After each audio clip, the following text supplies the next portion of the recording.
You don't need a lot of expensive gear to record drums, and you can do it with one microphone. The video you're about to watch is taken from our course, Recording and Mixing Live Drums for Session Musicians and Producers. And in that course, we talk about other things you can do with one mic. We talk about 2 mic setups, 4 mic setups, all the way to 12 mics around the drums. And we show you everything you need to know to mix those same drums.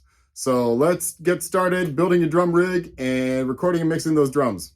When you're very first starting out, maybe just record yourself with your phone, because that will actually tell you a lot. There's a lot to be said about learning how to balance your playing with one phone or one camera that's capturing you, that will really overload the sound if you play too loud or you play the cymbals too hard. That's one of the secrets of studio drumming, is not hitting your cymbals too hard, because they really will take over a room, especially in a smaller space, that most of us are going to be recording in. Cymbals can really overpower a track. So learning how to play and balance yourself so that the drums sound big and full, the cymbals are present, but they're not overbearing. That's a really important skill as a studio drummer. And I would recommend just, put your phone, if you have a little GoPro, if you have a video camera, whatever, just start there, record yourself. And if it doesn't sound good on that one camera, if it sounds like the cymbals are just in your face, that means you're playing them too hard. So practice playing your cymbals quieter. That's a good place to start. For this course, we're going to start with the SSL 2 Plus, which is a 2-channel interface. Sounds great. It's really easy to use. It's really inexpensive. This one works for me.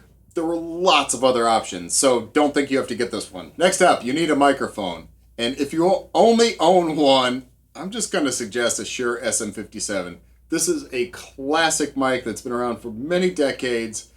It is the sound of so many countless recording sessions on a snare drum, either top or bottom. You point it at anything, it's going to sound pretty good. And these are $99 brand new, anywhere, anytime. It's time for the good stuff. We're going to start recording. So we have our one SM57. It's about 4.5 feet between the center of the snare and where the mic is currently. It's maybe, 3 or 4 feet up in the air, just sort of pointing right in the center of the kit in this area. Let's see what this sounds like.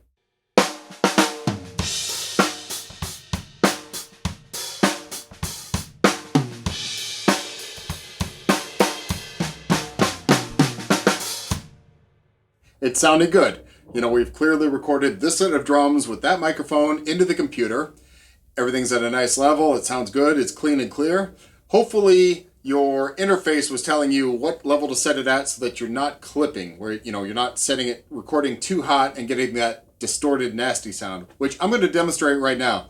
We've absolutely cranked the gain on the SSL2 way hotter than it should be, and let's hear the difference.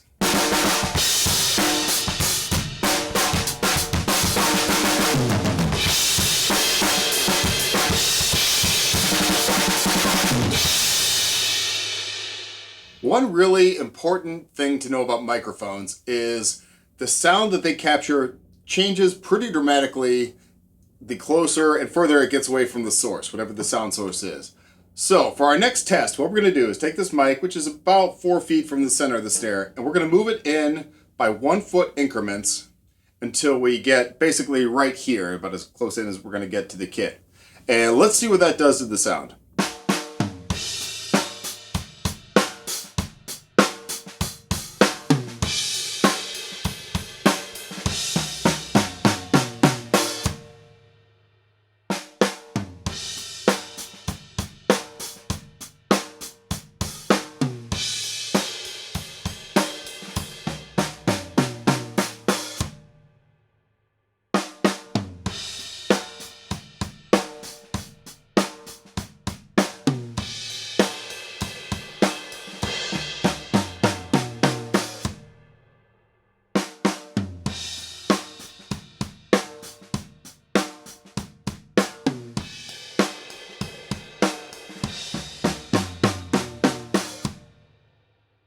I hope that was instructive. As you could hear, further out, 4 feet back, you got really a full picture of the kit. I mean, the cymbals were clear. You could tell everything I was playing. It definitely sounded like a drum set.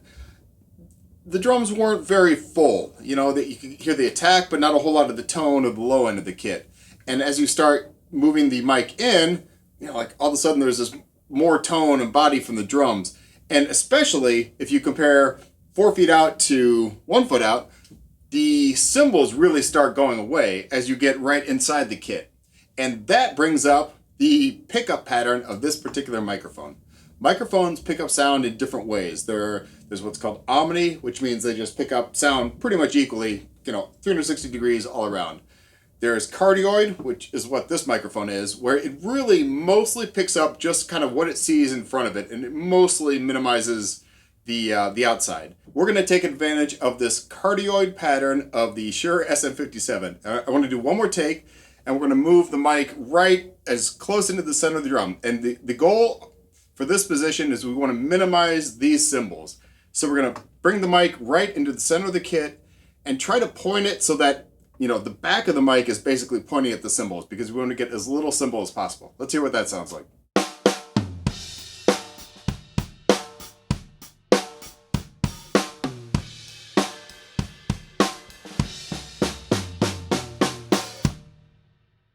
As you probably hear, this is getting a lot of drums.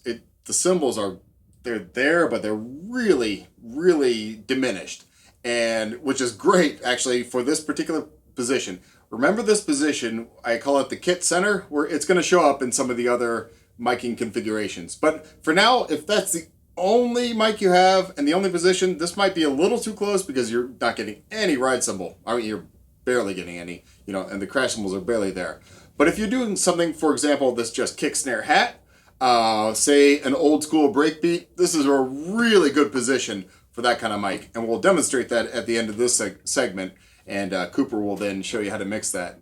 Let's put this into musical context. So in this example, the client has requested kind of a breakbeat sound.